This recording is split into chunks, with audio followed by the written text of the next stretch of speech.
secondes restantes. Une équipe n'ayant pas terminé sa présentation après 20 minutes se verra arrêtée afin de passer à la période de questions. Une période de questions d'une durée maximale de 5 minutes est allouée au jury à la fin de la présentation. Je tiens à rappeler au jury qu'il est obligatoire de poser au moins une question lors de cette période. J'inviterai maintenant les juges à se présenter et vous pourrez ensuite débuter. Bonjour, Francis Martel, responsable des approvisionnements de Danone Canada.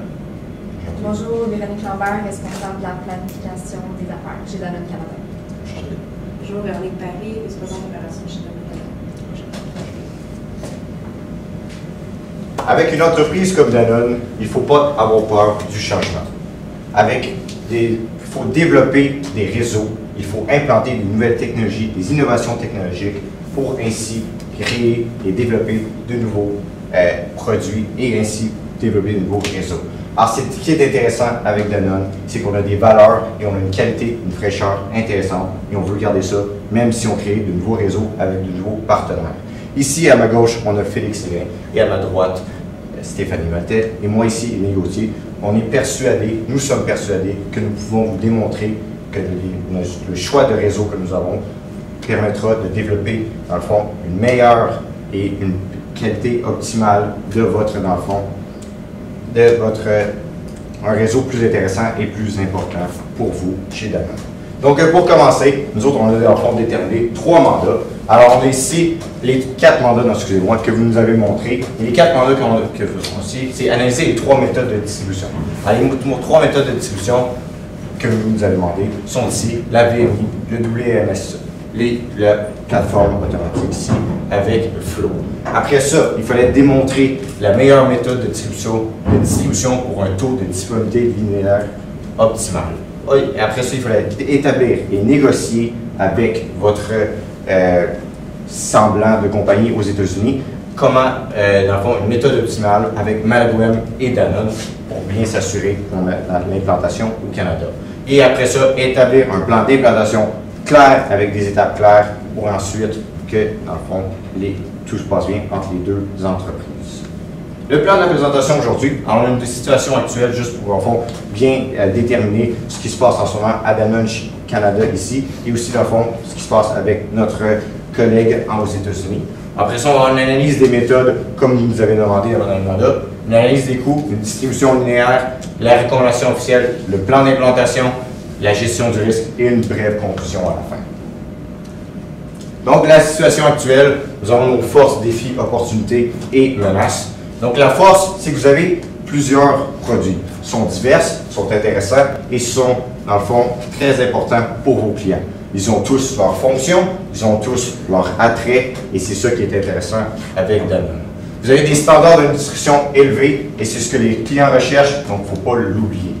On a une entreprise éco-responsable, vous avez eu des beaux buts, vous les avez réussis, même surpassés, donc ça c'est intéressant et ça va être quelque chose à ne pas oublier dans notre implantation. On a une présence aussi importante au cœur de la communauté, félicitations, c'est super, et en fond, il faut garder ça et pouvoir plus tard faire la même chose. Les défis, une distribution massive à partir d'un seul point dans l'Est du Canada. En fond, votre usine, c'est aussi votre centre de distribution, sauf évidemment pour l'Ouest canadien, vous avez des centres de distribution à cet endroit-là. Mais ici, c'est une distribution massive. L'implantation d'un nouveau réseau, c'est ce qu'on veut faire et ça va être un défi très important. L'opportunité, on est dans un marché alimentaire en croissance, il y a toujours plus de monde et aussi toujours plus de produits qui sont à créer et à être mangés. On a une opportunité d'expansion au Canada très importante de la part de votre grand client aux États-Unis. Donc ça va apporter encore plus d'acheteurs de votre produit. Donc ça, c'est intéressant. Possibilité aussi d'un grand acteur dans la petite demande à la fin. Alors, on a une possibilité d'être un acteur très important pour cette démarche-là. Les menaces, alors il va falloir garder un bon taux de roulement de vos produits. Si vous voulez qu'il soit frais et que la qualité soit bonne, il faut que ça roule et que ça ne reste pas dans les entrepôts trop longtemps. On veut aussi disposer d'une grande qualité et fraîcheur. On ne veut pas perdre ça. C'est pour ça que Danone est connu. Donc, avant de faire l'analyse des 3 méthodes, nous autres, on a des impératifs. Ça veut dire des choses qu'on veut absolument mentionner et toujours regarder lorsqu'on établit nos choses. Donc, on a la responsabilité des commandes, responsabilité des produits en stock, la gestion de l'approvisionnement, le transport, les technologies utilisées, les coûts et la R&D, donc le nombre d'employés qu'il faut peut-être rajouter, diminuer ou ce qu'on a en ce moment. Dans votre premier mandat que vous nous avez fait part, c'est les avantages et les inconvénients pour chaque option que vous nous avez faite. La première, c'est les gestions partagées des approvisionnements avec le WMI. Au niveau des avantages, c'est sûr que le magasin du client est responsable de leur stock. Dans le fond, ils vont vous dire, nous, on a besoin de tant de stock en magasin. Un petit désavantage par rapport à ça, c'est que vous devez être co-responsable. Dans ce projet, vous devez être co-responsable avec les magasins. Au niveau, c'est vous qui bâtissez les échéanciers, qui bâtissez, c'est quand vous allez livrer le stock, combien de stock vous allez. Fait qu'il y a beaucoup de communication active. Puis, s'il y a une erreur dans cela, vous êtes 100% responsable et vous devez 2% d'allocation au magasin pour les pertes qui n'ont pas pu faire par rapport à vos gains. Fait que ça, c'est sûr, ça éprouve un petit désavantage par rapport à ce premier réseau.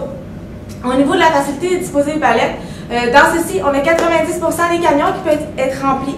Fait que c'est sûr qu'on peut maximiser le plus possible les camions pour faire plus de livraisons, plus au niveau, on peut vendre plus de produits, dans le fond, ils sont plus remplis, ça va optimiser votre coût à la fin. Au niveau des frais de gestion d'approvisionnement, c'est ce que je vous ai privé, c'est vous qui bénéficiez, dans le fond, c'est vous qui payez au niveau des transports, des camions, tout ça, c'est vous qui en faites les frais. C'est sûr que ça peut être un petit désavantage à choisir ce réseau-là. Pour le deuxième, c'est le client qui va gérer son entrepôt au niveau du warehouse management. Dans le fond, c'est eux qui vont demander les stocks, qui vont faire les commandes, qui vont vous les envoyer. Ensuite, vous préparez les commandes. Fait que ça vous donne un petit peu moins de responsabilité. Au niveau de la main-d'œuvre, c'est sûr qu'il y a une faible demande de main-d'œuvre parce que vous n'êtes pas obligé de, comme dans le premier, c'est de donner chaque entrepôt un membre de vos personnels dans chacun des entrepôts. C'est eux qui vous fournissent un de leurs employés dans votre entrepôt principal pour justement interagir avec vous pour les commandes, pour au niveau de l'approvisionnement. C'est lui qui deal avec vous autres. Donc, c'est un avantage au niveau des payes parce qu'un employé vaut en moyenne 50 000 par année. Fait qu'on économise sur ce bienfait-là. Même chose. Les données en temps réel, ça veut dire que vous savez elle est où votre commande. Le camion est rendu où, quand il arrive, quand il ressort vers votre entrepôt. Fait que toutes les minutes, c'est compté, vous le savez directement. Fait que c'est quand même excellent. Même chose au niveau des flux efficaces, vous savez que s'il y a dehors un délai ou un retard dans les livraisons, vous savez quand il va arriver, pourquoi, comment c'est dû, ça vous donne toutes les informations. C'est super intéressant pour ce bienfait. Au niveau de la réserve de sécurité importante, on parle au niveau des stocks. Dans le fond, nos stocks que vous livrez à l'entrepôt de votre client, il reste 5 jours à l'entrepôt. Ça veut dire que c'est 5 jours que vos yogourts est entreposé et non vendu au client. Fait qu'il faut faire attention au niveau de la qualité du service qu'on va vendre par après dans les magasins de la clientèle. Fait que c'est 5 jours inutiles. Par rapport à ça, c'est un inconvénient pour cela, comparé au premier que vous avez vu qui était 4 jours. On a une augmentation. Besoin d'entretien, le système au niveau des mises à jour, s'il y a des bugs informatiques. On a besoin d'avoir un employé au niveau formé technologique pour entretenir ce système.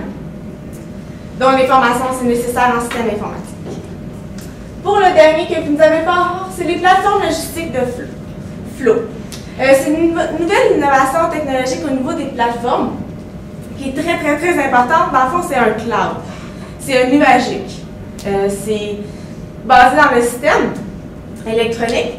Il n'y a aucun entreposage qui est nécessaire. Fait qu'on coupe dans cette chaîne logistique, fait qu'on coupe une valeur non nécessaire à la chaîne logistique. Dans le fond, c'est les magasins en tant que tels qui commandent directement à vous, votre entreprise, et vous livrez directement à vos magasins.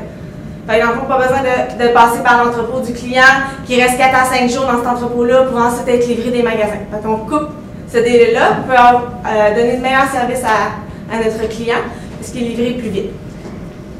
C'est une faible durée d'entreposage. Dans le fond, c'est vous qui l'entreposez. Fait que dès que vous recevez la commande, vous l'envoyez. Au niveau des inconvénients, c'est sûr que vous êtes responsable du transport, donc il va falloir prévoir ça dans les coûts. Comparé à avant, c'était le client qui s'assurait, OK, mais moi j'ai besoin de ça, je vais aller le chercher, puis je vais l'emmener à votre entrepôt. Fait que c'est un autre élément à réfléchir. Puis le coût du système, il est cher au départ. Mais par contre, au niveau du délai de récupération, ça revient vite. On va en parler un petit peu plus tard. Donc, au niveau de la marge bénéficiaire par caisse, comment on a fait pour établir tous les coûts selon le pourcentage in-stock et le pourcentage de waste? On a ramené ça par caisse. Donc, on a vraiment calculé le coût, on a pris le coût de renonciation, parce qu'évidemment, on a un coût de renonciation au niveau des produits si on prend seulement 95 %. Qu'est-ce qu'on a fait? On a pris aussi le coût des wastes. On l'a intégré, puis principalement, ça nous donne comme résultat que le flow est le plus bénéfique au niveau de 96 %. Donc, c'est vraiment le pourcentage optimal, la technologie optimale qui va vous permettre d'effectuer plus les plus grosses marges bénéficiaires sur vos produits. Maintenant, deuxième mandat, vous avez parlé de la distribution linéaire. Et selon ce qu'on vient de vous montrer, selon les impératifs qu'on s'est donnés, eh bien, selon le réseau numéro 3, c'est là qu'on va améliorer le plus notre taux de disponibilité en linéaire. Pourquoi? Parce que dans le fond, on va s'assurer que notre produit se rende le plus vite possible de notre usine, de notre centre de distribution, jusque sur les planchers des magasins. Alors ça, c'est très intéressant. Donc, c'est le réseau numéro 3 qui va peut-être coûter un peu plus cher au départ, mais qu'après ça, on va s'assurer que ceux-ci vont aller très rapidement. En termes de transport, on peut être en charge du transport, c'est possible. Sauf ce qui est intéressant aussi, c'est que plusieurs autres entreprises, pour certaines, dans le fond, pour certains produits, ils aiment ça que dans le fond, ce soit un camion de l'entreprise elle-même qui fournisse un produit lorsqu'ils en achètent en grande quantité. Alors, dans le fond, si Danone a tout le temps une constance avec certains magasins, et si c'est votre plus grand client en plus aux États-Unis, ça sera probablement la même chose ici au Canada. Donc, si le transport se fait super bien entre les deux entreprises, eh bien, ça peut être très, très intéressant. Donc, c'est le réseau numéro 3. Donc, au niveau de la recommandation finale, on y va majoritairement puisque les coûts, la marge bénéficiaire va revenir plus importante avec le réseau 3. Pourquoi? Les plateformes, au niveau de l'innovation technologique, les plateformes autonomes sont très présentes dans le milieu en 2016. Les plateformes autonomes, c'est quoi? C'est la virtualisation des données, donc des serveurs qui ne sont pas physiques, donc qui sont en cloud, qui coûtent beaucoup moins cher qu'un serveur qui est physique. Par la suite, on a l'autre côté qui est DevOps. DevOps, c'est quoi? C'est une autoconfiguration. C'est une auto-réparation lorsqu'il y a des bugs. Donc, c'est une efficience. On n'est pas obligé d'avoir un conseiller pour réparer les systèmes. On peut mettre les efforts ailleurs que sur les systèmes. On peut mettre les efforts sur les main-d'œuvre et sur ce qui importe réellement au niveau de l'entreprise. Ça offre une gestion dynamique des ressources. Donc, on a un suivi en temps réel. Qu'est-ce qu'on peut intégrer dans un système de plateforme autonome? On peut intégrer un WMS, on peut intégrer un TMS. Ce serait intéressant au niveau du transport qu'on ait un TMS, qu'on puisse faire un suivi en temps réel avec la compagnie avec qui on fait affaire. Ils vont pouvoir être moins, ils étaient un peu à stresser, étaient un peu, ils n'étaient pas certains au niveau du transport puisqu'ils ont eu des problèmes auparavant avec le réfrigérement des yogos. Puis, ça leur permettrait de suivre les produits en temps réel, donc de savoir qu'est-ce qui va arriver quand, les commandes qui vont être faites automatiquement, qui vont être acheminées directement à Danone. Donc, c'est une efficience, une automatisation qui est très importante au niveau de la production. On s'enligne de plus en plus vers ça, on s'enligne vers la robotique, on s'enligne vers tout ce qui est automatisé. Donc, c'est très important. Normalement, une plateforme autonome, ça réduit les coûts de production de 2 % environ. Ce qui est très énorme lorsqu'on parle de 2 400 000 caisses de yogourt à 25 $ de vente. Donc, ça paraît. C'est compatible aussi avec d'autres systèmes. Donc, au niveau de l'entreposage, on peut intégrer un système voice to pick pour améliorer, avoir les mains libres pour bouger les caisses. On peut intégrer beaucoup de systèmes, application par application, dans une plateforme autonome. Donc, c'est une plateforme qui peut vous être utile tout au long de différentes missions. Donc, ça peut être utile avec un autre partenaire aussi. C'est une plateforme qui n'est pas physique, qui n'est pas spécifique à un projet, contrairement à un WMS qui va être implanté pour seulement un producteur. Donc, c'est quelque chose que vous allez pouvoir utiliser à long terme, non seulement, puis on s'enligne de plus en plus vers les technologies en production. Donc, c'est une recommandation qui est, oui, plus coûteuse, mais qu'à long terme, on va aller chercher du développement durable, on va aller chercher des nouvelles technologies, des innovations, puis on va pouvoir améliorer la production globale avec cela. En plus, c'est celle qui a la marge bénéficiaire la plus élevée. Donc, très intéressant. Donc, au niveau du coût total, une plateforme autonome, ça dépend de l'envergure de la plateforme, ça dépend des applications qu'on met. Normalement, on envisage ça environ autour de 5 millions. Les formations, c'est sûr que les main-d'œuvre sur le plancher n'ont pas nécessairement besoin de formation, puisque lorsqu'on parle de scan, ça rentre directement dans la plateforme, puis c'est automatisé. Ils n'ont pas besoin de savoir ça, c'est plus les gestionnaires qui doivent savoir comment utiliser les données, où est-ce qu'on peut aller chercher plus d'efficience dans la chaîne logistique. L'implantation, on parle d'environ 500 000 $. Négociation de contrat, c'est sûr que ça dépend de l'envergure du contrat. C'est où qu'on est rendu dans cette négociation-là. Ça va être important d'avoir des bons avocats. C'est un contrat qu'il ne faut pas prendre à la légère, c'est énorme. Le coût total, on parle d'environ 5,8 millions. On a une petite marge d'imprévu qui est toujours environ 5 %. Donc on parlait d'environ 6 millions le coût total du projet. On va pouvoir récupérer ce montant assez rapidement. Donc, on a pris le 12 $ et 2 sous de la marge bénéficiaire nette. En fait, ça n'incluait pas les coûts de production, puis les coûts administratifs, les frais administratifs. Donc, on a pris environ une marge qui était quand même assez élevée. On parle de 15 %. Pourquoi? Parce que la chaîne est efficiente. On fait de la production de masse, ce qui permet d'aller chercher une plus grosse marge bénéficiaire nette. Donc, ça fait environ 4 millions de profits annuels. Donc, on parle de 1 an et demi le délai de récupération de ce projet. Ce qui est quand même très rapide pour cette envergure, cette grosseur de contrat-là. Au niveau de la planification du projet, qui est le troisième mandat que vous nous avez fait part, au niveau de la planification, justement, on a prévu de 0 à 2 mois. Au niveau de savoir communiquer avec nos clients, de ce qu'on prévoit, quelle option qu'on a choisie. Pour aussi préparer le transfert de données, quelle application qu'on va commencer en premier, quelle donnée qui est plus préférable de transmettre graduellement, le plus rapidement au niveau des priorités dans le système. Par la suite, la mise en œuvre, ça va être de 2 à environ 12 à 18 mois pour l'implantation du système complet au niveau des applications, parce que c'est graduel. Si on arrive directement avec un système, c'est pas que les employés sont un petit peu mélangés. On y va avec les formations, dépendamment de quelle application qu'on met en premier. Par la suite, le suivi. Le suivi, c'est après. C'est en continu. Nous, on est allé avec des indicateurs de performance pour savoir comment l'implantation s'est faite, qu'est-ce qu'on peut améliorer, et ainsi de suite. Continuons avec les indicateurs de performance qu'on a choisis. Au niveau des délais de rotation des stocks, dans le fond, c'est quand ça rentre, quand ça sort. Ce qui serait efficient, ce serait environ 24 heures au moment qu'on reçoit la commande par le client, par le cloud, l'info nuagique, pour ressortir vers lui. Étant donné qu'on a besoin d'aller entreposer chez le client, ça serait directement en magasin. Au niveau des temps de préparation, ça rentre dans les rotations des stocks. Les pourcentages de livraison en retard, c'est une donnée qu'il faut mettre pour essayer de savoir qu'est-ce qu'on veut diminuer et comment on veut le mettre. Même chose pour le pourcentage d'erreurs de commande. On veut le diminuer. Est-ce que le fait que ce soit nuagique, que ce soit automatisé, auto-configuré par lui-même, est-ce que ça va diminuer notre marge qu'on a en ce moment? C'est sûr qu'on n'avait pas la donnée pour savoir combien le pourcentage se faisait actuellement. Mais si dans un prochain mandat, vous voulez qu'on bâtisse cette donnée-là, ce serait juste de nous fournir les renseignements actuels s'il y a des pourcentages de retard.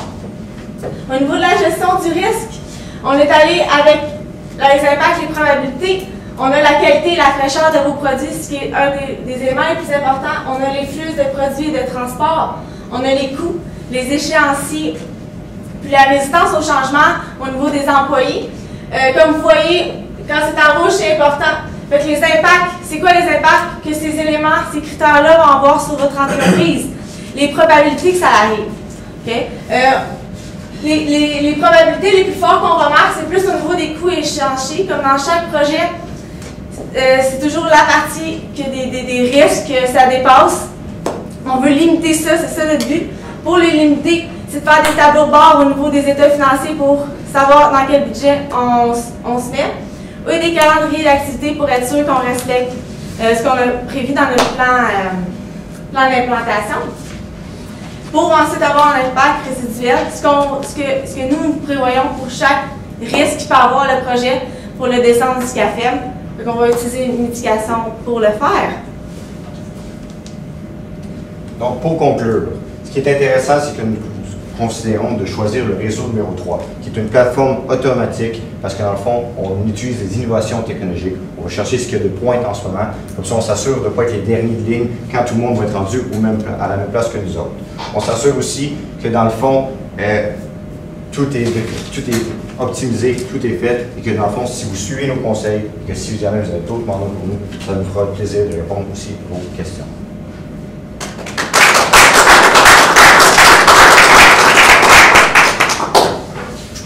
Bonjour, merci. Dans ce qui est le système VMI, qui crée la commande?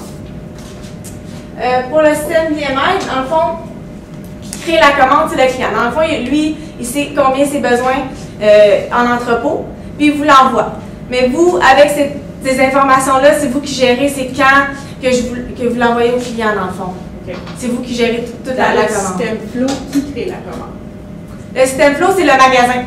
C'est pas l'entrepôt du client, c'est vraiment le magasin qui vous dit moi j'ai besoin, mettons, X nombre de produits, puis vous traitez la commande par rapport à les quantités qu'il y a besoin, les types de produits.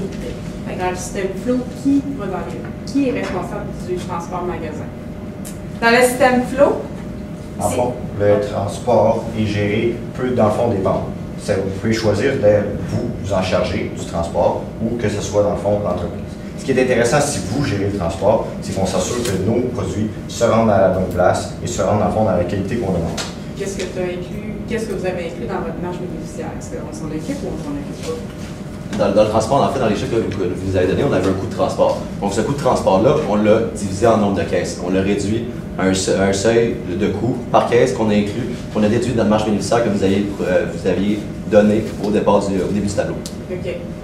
Dans la marge bénéficiaire, vous avez calculé, est-ce qu'on payait aux clients l'entreposage ou c'est nous qui faisions l'entreposage? C'était Danone qui faisait l'entreposage. OK. Moi, j'ai une question. Quand je regarde la marge bénéficiaire que vous avez calculée, vous avez dans le fond regardé le pourcentage de in-stock puis le pourcentage, considérant le pourcentage de waste. Puis dans le fond, vous avez identifié que 96% d'in-stock, c'était la bonne solution. Puis vous avez sélectionné avec ça le modèle Flow en regardant le coût en jaune. Pourquoi, dans les indicateurs clés de performance, vous n'avez pas indiqué la mesure du in-stock? Si c'est dans le fond la façon qui vous a permis d'arriver à votre conclusion, pourquoi dans les indicateurs de performance on le pilote pas? C'est certain que c'est primordial de le piloter. Puis c'est avec des contrôles internes, c'est avec la plateforme autonome qu'on va avoir un seuil minimal qui va être inclus, qui va être programmé, qu'on va avoir un message lorsqu'il y a quelque chose qui descend en bas du in-stock. Surtout que c'est le client qui fait les commandes. Donc lui gère aussi son in-stock, puis il envoie les commandes pour qu'on les achemine à temps, pour respecter ce in-stock-là. Puis dans votre espèce de cloud, c'est dans le fond des informations Danone, des informations qui proviennent du client qui sont là-dedans? C'est des informations partagées. Donc on parle d'un cloud, c'est vraiment entre les deux compagnies, on va installer une application pour les deux compagnies ensemble qui vont partager de l'information en temps réel. Donc c'est vraiment, lorsqu'un item rentre dans l'inventaire de la compagnie Malougan, on le sait nous aussi. Donc on a accès à leur inventaire, ils ont accès aussi à qu'est-ce qu'on a en stock, qu'est-ce qu'on peut leur acheminer. Historiquement, vous parlez beaucoup d'utiliser la technologie, tu sais que la philo utilise la technologie, le cloud et tout. C'est quoi, soit historiquement ou soit par déduction, avez-vous des risques associés à ça? Puis ça pourrait être quoi les impacts de ces risques-là? Parce que on ne sent pas beaucoup de risques, mais en tout cas, j'ai l'impression qu'il y en a, mais j'aimerais ça vous entendre là-dessus. Donc, les risques avec un grand système de même, c'est souvent, majoritairement, dans vos entrepôts, c'est souvent des personnes qui sont un peu plus âgées. C'est souvent des technologies qui n'ont pas nécessairement utilisées lorsqu'ils sont développés durant dans la compagnie. Donc, ces choses-là, souvent, quand il y a un nouveau système, au départ, les gens ne sont pas nécessairement heureux ou nécessairement comprendre. Les formations aussi ne sont pas toujours bien acceptées. Ça dépend vraiment de la façon qu'on le fait. Que si on démontre vraiment le système, regardez, mais quand on fait ça comme ça, vous allez sauver du temps, vos employés vont pouvoir retourner à la maison plus tôt s'ils font ça comme il faut. Et dans plein d'enfants de facteurs qui peuvent être intéressants, et là, dans le fond, les employés sont plus contents, ils peuvent utiliser ceci. Une autre gestion de risque qui est intéressante, avec, pas intéressante, mais qu'il faut mentionner avec, dans le fond, le flow, les plateformes autonomes, c'est que dans le fond, c'est nouveau. C'est sûr que vous serez les premiers. Alors ça, c'est intéressant aussi parce que dans le fond, on est les premiers, on développe ça, mais il n'y a pas personne sur qui on peut se baser pour dire, regardez, les autres se sont plantés en faisant telle chose, on va faire attention. Donc ça, c'est une autre chose. C'est sûr que si on fait ça bien et qu'on choisit bien notre système, qu'on s'assure d'y aller activité par activité, département par département, ça peut être une chose super intéressante. Si je peux me permettre de rajouter, les plateformes autonomes sont composées de DevOps et de la virtualisation. Les clouds sont présents, ça fait un bon bout de temps qu'on les exploite. On les exploite de plus en plus. DevOps a été présent en 2015, c'est une innovation de 2015. Les plateformes autonomes, c'est une combinaison des deux systèmes pour améliorer l'automatisation des processus à l'intérieur de l'entreprise. La période de questions est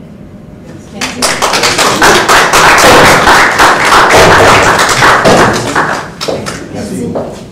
Merci. Merci. And you know that you'll hit the